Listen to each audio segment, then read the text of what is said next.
Atlet ski air Kabupaten Bogor Nisel Arsi yang saat ini masuk ke dalam gerbong Jawa Barat di ajang PON 21 Aceh Sumatera Utara berhasil mempertahankan posisi ketiga. Padahal dengan kondisi cuaca yang buruk serta beberapa kendala lainnya ia mampu bertahan dan berjuang dengan maksimal.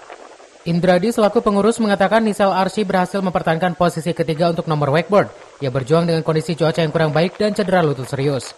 Tetapi dengan semangat dan daya juang untuk dapat mewujudkan jabar hat-trick, Isel dapat bertanding dengan maksimal dan memperoleh peringkat 3 dan ini keajaiban untuk Jawa Barat.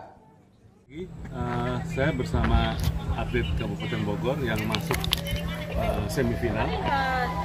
Andrea di nomor wakeboard, memperkuat wakeboard, Icel wakeboard, dan Laras di wakeboard.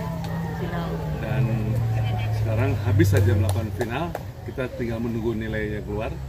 Dan terutama untuk Nicel itu sudah meraih medali perak, medali perunggu, dan itu adalah usaha terbaiknya Icel untuk dapat meraih posisi itu karena sakit cedera lutut, dia ACL-nya putus dan meniskusnya juga robek, tetapi Icel bisa menyelesaikan babak final dengan baik sehingga mendapat posisi ranking 3.